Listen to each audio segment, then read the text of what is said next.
Hi everyone, this is Dr. Vishal Gewali. I'm your host for the Grounded in Groundshot podcast. Welcome to this new episode. And it's my big pleasure and honor today to have as a guest none other than Dr. Chris Booth, who the audience of my podcast will know very well. He's a brother, friend, colleague, mentor, and he's the reason why I'm in Kingston, why I'm at Queen's. And he has many hats. We started Common Sense Oncology back in 2023. So you know Chris through his different roles and hats, but I guess we want to know from you, Chris, how do you identify yourself, or how do you introduce yourself? All right, well, I should say that it wasn't just me that recruited Dr. Gewali to Kingston. We had some help here with the beautiful Lake Ontario and the sailboats, and so that's where we're sitting today outside. Well, I see myself firstly as a clinician, a medical oncologist. I look after patients with GI cancer, and for many years I've run a program in cancer health services research. So those are really the two main hats I wear at work, and along the way I've had the opportunity to do some interesting things in global oncology and clinical trials and exercise cancer. But yeah, it's been fun being able to work in many different parts of our field. Yeah, Chris is right. He invited me for the first time in the month of July, and it looked as beautiful as you can see today. And that's why we are doing this outdoors today. This is the first time we are doing it outdoors, so bear with us if there is some glitch in the video. So Chris, thank you for that introduction. But let me start with the question that people must frequently ask about Chris Booth whenever someone talks about Chris Booth. Let's hit the ground running with the most controversial question of all times for Chris Booth, which is not about his speedos. It's about social media. So why is Chris Booth not on social media? Well, it's a good question, Vishal. I think, one of the primary reasons is I'm not very technologically adept. So unlike Vishal, who can make a PowerPoint slide on his watch, I struggle a bit with that. I think the main reason was I've seen the power of it through the career and the actions of you and many of our colleagues. But actually, I was just concerned about my own ability just to turn off. And I just didn't want to be thinking about work 24/7. I already have a mind that's constantly thinking about these things. And I also didn't want to spend any more time looking at a phone or a computer screen than I already do. So it was really, in some ways, I guess, a decision to try to have some balance where I could really disconnect and not be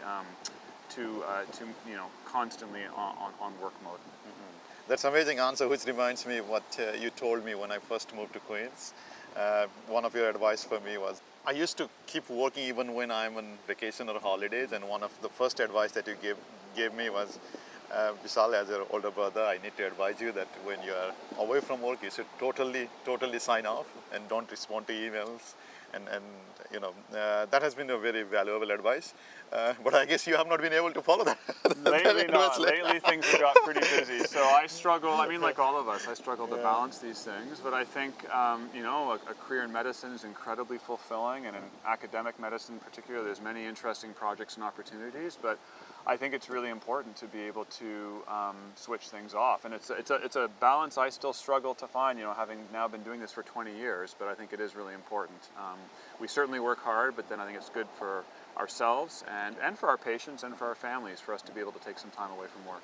One of the most inspiring things about Chris is that, not just as a doctor, not just as a researcher or a policy leader, but just as a human being, a normal human being who, in my opinion, I think he's a role model for balancing your academic life or professional life and your personal life very well.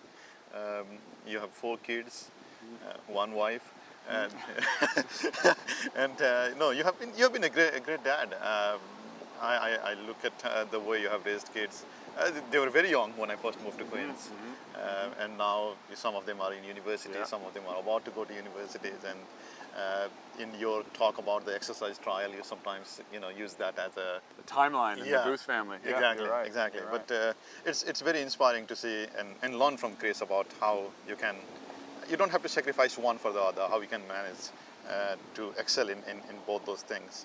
But let's get back a little bit further into your past, and we want to know, why Chris Booth came into medicine. What inspired him? Was it an inspiration from your dad? Was it an inspiration from someone else who was into medicine? And then how you came into oncology? Again, I know all of this, so it might sound silly to you that why is Vishal asking this, but we're asking it for the audience. Yeah, so we can go back quite a few years now.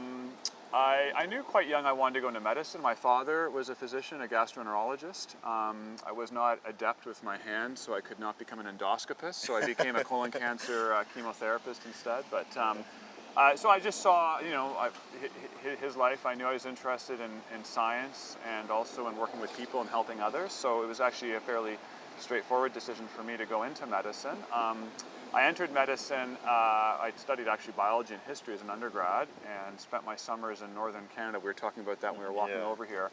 Kind of a quintessential Canadian job in university is tree planting in the far north. So I did that for several summers and then also led young children and teenagers on wilderness canoe expeditions in the far north for these 4-week kind of expeditions. Anyhow, so during medical school, I loved most areas of medicine. I had no interest in doing research or in doing academic medicine. I wanted to be a clinical doctor. And in fact, at medical school, at the end of our second year, they forced us to do 2 months of research. And I was very disappointed with that. I wanted to be off, backpacking in the Himalaya or the Andes or something. So instead I did a very basic, probably a grade 8 science level project about understanding of malaria, etiology and treatment amongst the people who live in Guyana, in the north part of South America. And I came up with that project. It was interesting to me, but mostly allowed me a chance to travel. And so I spent time there, and it was fascinating. That project was the first research study I did, and I really enjoyed it. And I never would have imagined that that would set me on a career where I spend, about half of my time now running a research unit. So it's, you never know where your career will take you. During medical school, I was pretty certain that I wanted to do internal medicine. And in Canada, you do 3 years of general internal medicine. You rotate through all the different services and wards, and I really loved all of it. And in fact, my third year, I was applying to be an intensive care unit physician, so critical care. Yeah, that was actually, I'd submitted the applications. So if not an oncologist, you would have been an ICU doctor. ICU, and it was going to be ICU with a combined palliative care. So there's people doing it now, but at the time, I don't think anyone had done it. And it seemed really strange at the time, but what it was for me is I really liked medicine and engaging with patients and families when the stakes were very high and the problems were very, very serious. I found that gratifying, not just the physiology and the treatment interventions, but actually it was the discussions with the patients and families. So that was my intended career path into my third year of training, because at the time at University of Toronto where I trained, we did not do any outpatient medical oncology, so I really had no experience, and I actually had interviewed for critical care. I'd already started that process. At the last minute, for reasons I cannot remember, I had an outpatient elective in medical oncology at Princess Margaret Hospital, and I did clinics with people who subsequently became very important mentors, colleagues, and friends, Dr. Ian Tannock, Dr. Jennifer Knox, Dr. Natasha Lale, and in particular those three people, Jennifer, Natasha, and Ian. It was after really just 2 days of clinic working with them and seeing what oncology was like that I decided I wanted to be an oncologist. And I had to decide very quickly because the applications had been due 2 months earlier. And so that drew me into oncology, and it was those conversations that happened in clinic. That's what drew me in, the very rich, meaningful opportunity to be involved in that person's life at a very important moment. And I knew that that would be something that would sustain me and keep me invigorated through my entire career. And so that is very serendipitous. It is, yeah. But then, Chris, what made you move to Queens after that? Because when I moved to Queens, people asked me where is Queens? And I told them what you told me. Queens is the Harvard of the North. Exactly. Now, I think now we can be super proud of what we have achieved here. We have become the headquarters of Common Sense Oncology. Our global oncology program is reputed all over the world.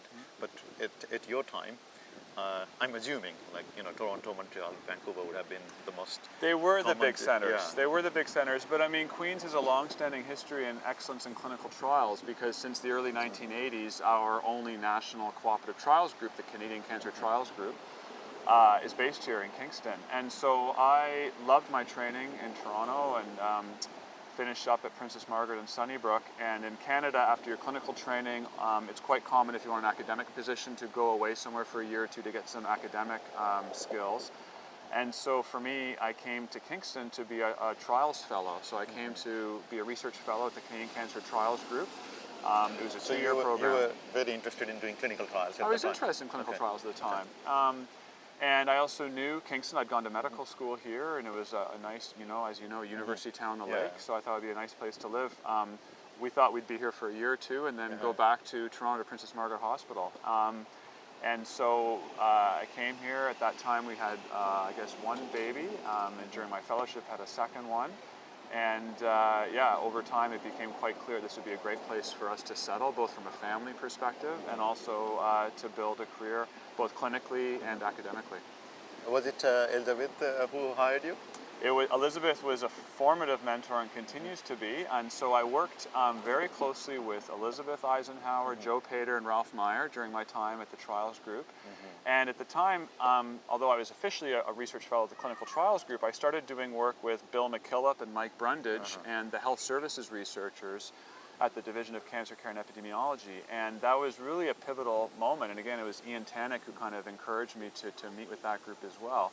And so that was the combination that really made it quite clear for me that Kingston and Queens would be a great place, because I could continue to work with the Clinical Trials Group, and that's where I wrote the first protocol for the challenge trial when I was a research fellow. And then I really got into health services research, and that was actually my primary academic focus for the first 10 years of my career. Wow. So, like you were a clinical trials fellow, but your focus shifted to health services research. Yeah. During kind of my second year, I was doing both, and then when I decided to stay here, and it was quite clear that my focus was going to be on delivery of care, systems of care, and health policy. For the first really couple of years of my faculty appointment, although I was no longer a fellow, I essentially was still a super fellow in HSR, working with Bill McKillop at the time, who taught me so much. And so I was really his junior apprentice in many ways in the early faculty years, to really learn the methods behind health services research. Do you ever wish you stayed with clinical trials and became PI of all these trials that we criticize now? No, because I didn't want to be criticized by Vishal Gowali. I would have, I'm sure, made many mistakes, as I've done through many projects over the years. I really enjoyed designing clinical trials, and I remain a huge proponent of it. In fact, I think all of us as a community owe it to our field to do everything that we can to support the groups and the people who do the hard work of designing trials, because really that's what drives our field forward. For me, I became increasingly interested in the really big picture meta issues in our field. And designing a clinical trial is delayed gratification. It takes many, many years and sometimes decades to get the answer to a question. So perhaps I wasn't patient enough, but I saw system level problems. I'd been fortunate enough to spend time overseas traveling and working, and I had an interest in global oncology and system performance and quality. And so for me, I felt like I could have maybe a more immediate impact by moving into health services research while still continuing to support and be involved in maybe a more minor way with clinical trials. So let's try to understand how, after being the real world evidence expert, what made you shift from that to global oncology space or cancer policy space? Because that's not always a natural evolution. No, it was, again, I probably dabbled in many things over years, and since I trained really under Ian Tannick and others, I'd always been interested in the concept of value and magnitude benefit and endpoints, and that continued during my clinical trials training. So while I was doing kind of real world data before it was called that, working with the Ontario Cancer Registry and the linked data sets to look at access, quality, and outcomes, I continued to be, maybe somewhat of a healthy skeptic about some of the interventions and things that we were doing and the extent to which they delivered both patient-level benefit and societal benefit. And so while I was working with registries and big data sets, I continued to work in some space with the magnitude of benefit. And really a pivotal moment was quite a bit over a decade ago, when I had a sabbatical and the opportunity to live and work in South India. And so we had 4 young kids at the time, and so we packed up our family and moved to Kerala, and I was based as a visiting scientist at the Regional Cancer Center in Trivandrum, Kerala. and also at Pallium India, a remarkable grassroots palliative care NGO led by Dr. Raj Gopal. And so I was working at one of India's leading cancer centers, and then the palliative care program, and that to me was just a remarkable, I guess, culmination of many things I'd been interested in: delivery of care, access to care, health justice, magnitude of benefit, some of these really big picture societal challenges about how to optimally care for people with the treatment that we know works. And that was a really, really pivotal moment. And I didn't go into global oncology as a trained global oncologist. I just happened to have, I think, a skill set that was uniquely positioned to be somewhat useful for my clinical colleagues that were working in India and many other LMIC health systems around the world. And so my career got very, very busy at that time. And we had 4 young kids. I was still running a full health services research program in Ontario. I had kind of these explosive, exciting opportunities really in health systems around the world to get involved, looking at how to design and implement care systems. And at that time, I started doing policy work with the World Health Organization Essential Medicine List, and in the background, Challenge was running. So it became quite a hectic time in my life. And I remember that sabbatical. How did it come through? Like, did you plan for that? Did you? Did you plan it, or did it just happen to come to you? A bit of both. We knew that I had a sabbatical coming up. My wife and I had actually, before having kids, had backpacked through, as you know, Nepal and northern India, and I'd done, traveling in some interesting places. And we knew we wanted to take that opportunity as a family for our kids to, see what life was like in different parts of the world. We think that's a really important part of their education. And India was a place that we'd had a lot of friends and a lot of affinity for. So we had an interest in going somewhere in South Asia, and I was at a meeting in Lugano, the World Oncology Forum, and I was a very junior person there. I wasn't even invited to be there. Ian Tannock sent me because he couldn't go. I was probably the most junior person in the room, and I certainly wasn't invited to speak.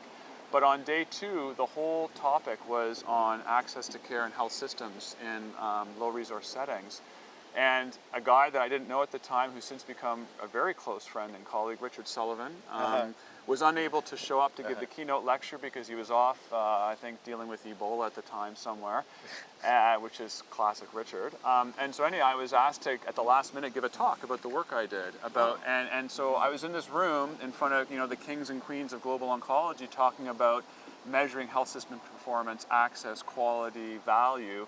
And all these light bulbs went off, and it became, I guess, clear to me and other people that there was actually a lot of opportunity. And in the room that day were some very senior people from the Indian cancer system who kindly invited me and opened doors that I don't think would have been opened and allowed me to visit. So we decided to move there, and it was really a remarkable experience.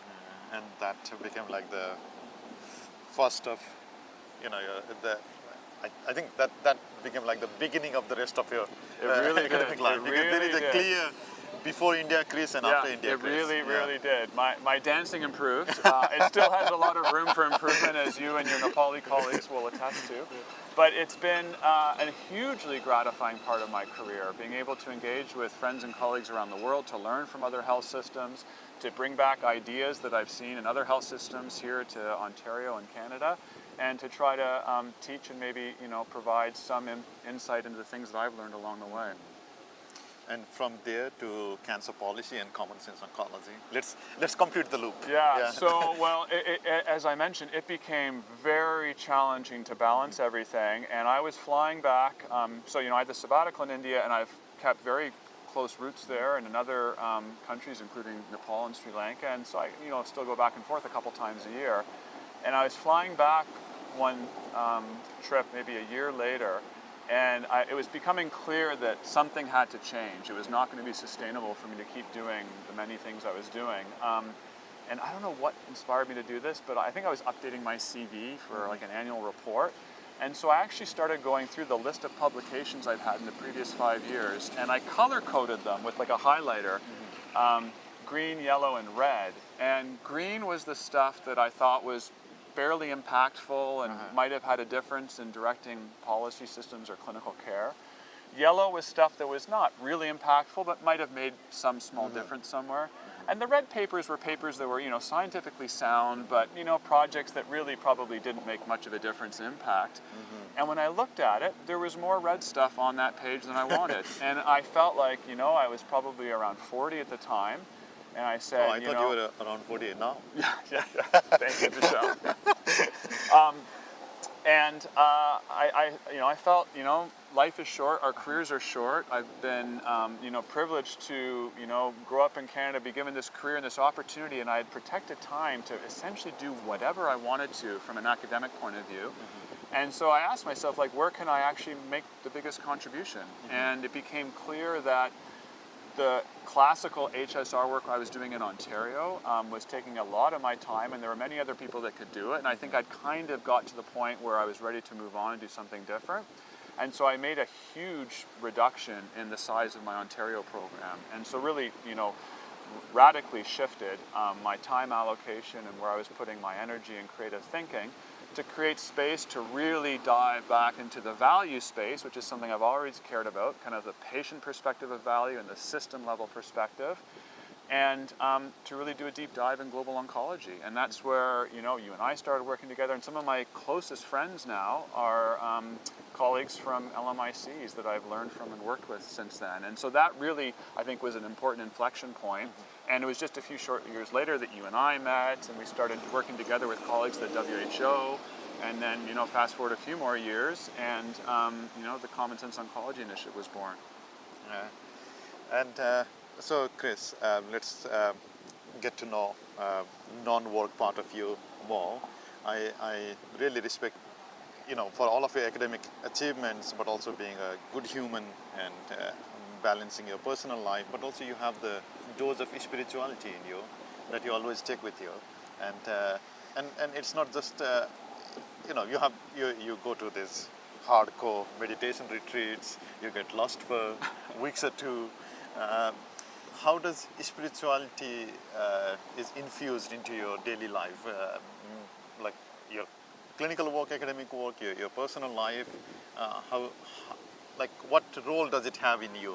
How does it inspire you to do different things, or does it make you pause and ponder about all these things that you're reflecting right now? Even the fact that you are highlighting your CV with red, green, yellow. I think not many people do that, but even early on in your career, when you were young, you were still thinking about, are the things that I'm doing, are they red? Are they not impacting things, or I'm doing it just for the sake of publication, versus are the things that I'm doing really, really having an impact globally? I don't think many people think in that way, right? So I'm assuming that this spirituality is not something new. Probably you had this in you from your young age. Well, it's interesting, Bishal. I don't think I've talked about this a lot in the public space, and this is something that's still just a new chapter of life for me. I think I didn't grow up religious or particularly spiritual at all. I grew up spending a lot of time in nature, a lot. So my summers, I would spend 3 or 4 months every year living in a tent for many years, whether I was tree planting or leading canoe trips, or as a kid going off in the wilderness for weeks at a time. And I think that time disconnected from the busyness of life was helpful for the soul and for developing perspective on what really matters. Outcomes that matter. Outcomes that matter. And it was, I think the spirituality journey that you're alluding to really started with just basic mindfulness meditation about 7 or 8 years ago. I had never meditated. I'd never been on a yoga retreat or meditation retreat. Like most lessons and many lessons in life, it kind of came to me from Celeste. My wife kind of nudged me in this direction. She'd done a meditation course, and I did some classes with a meditation teacher, and really was just trying to learn the process of mindfulness meditation, of really just settling the mind and trying to find a way to be more present, because I think, like many of us, my mind is constantly going.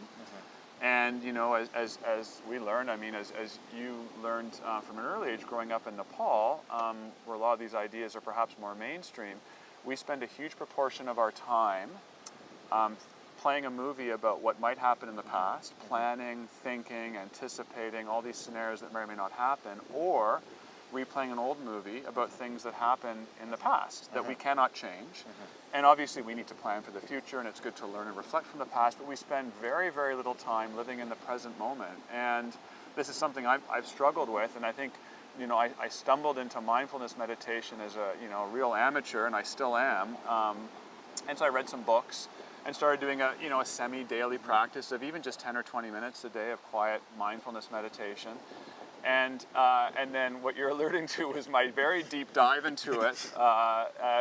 Recently I had a clinical leave, a sabbatical, and I did a 10-day silent meditation retreat. And that was a very unique life experience that, I think deepened my appreciation for what we can do with the human mind and the importance in creating space to reflect and pause and try to live maybe in a more authentic and present way. And so certainly don't want the listeners to think I've all got it figured out, because I'm still a knucklehead at core, but I'm trying to become less of a knucklehead and learn some of these things along the way. No, I have been with you in your clinics, and I think you are one of the rare oncologists who was discussing with the patient about meditation and the benefits of meditation as well. And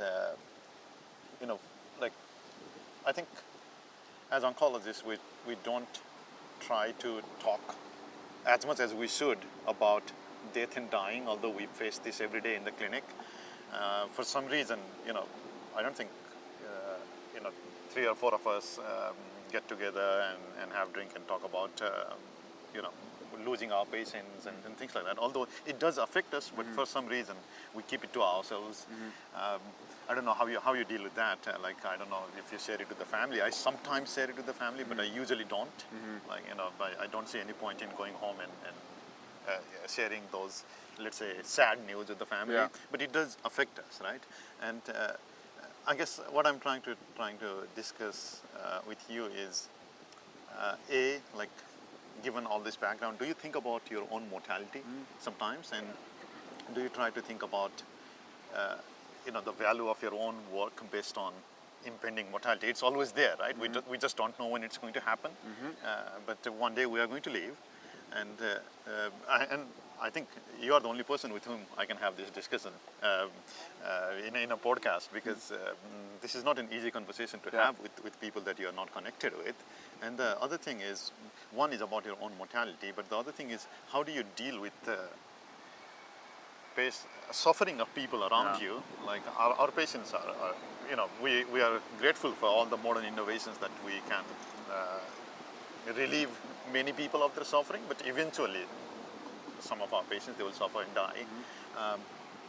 What I'm trying to ask you is, do you think about your own mortality, and do you try to keep that into perspective? Like Steve Jobs said, every day in the morning he will ask to himself, he'll look into the mirror and he'll ask, if today was the last day of my life, am I going to do exactly the same thing that I'm planning to do today? And the answer does not have to be yes every single day, but if the answer is no for many days in a row, then he'll try to rethink his priorities. So do you take into account in your own way, and how do you deal with loss of patients or the mortality all around you, and do you have any advice for other people on how to deal with that and how to deal with grief in a sense? Yeah, there's a lot there, Vishal. I think, I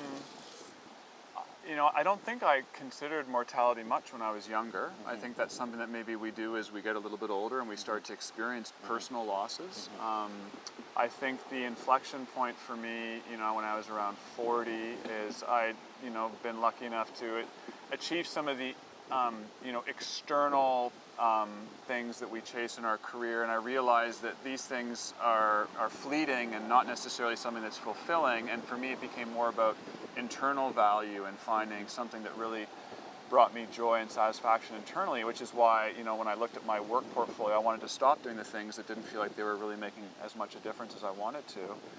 It also comes from a place of, a sense of unearned privilege, right? It was, we would say to our children when we were traveling around India that there's really nothing that makes us any different from, a homeless child living in a slum in a large urban center versus a kid that was born into our family in Canada. We call it the lottery of life. And that lottery and that sense of unearned privilege, I think, comes with this responsibility, and to really try to contribute in whatever way I can. Like, as you know, we live in Canada, I've got great education and a healthcare system, get paid very well now, and I get about half of my time academic to work on anything I want to. And so for me, it was really important that work was trying to contribute in whatever way I can to really moving things forward.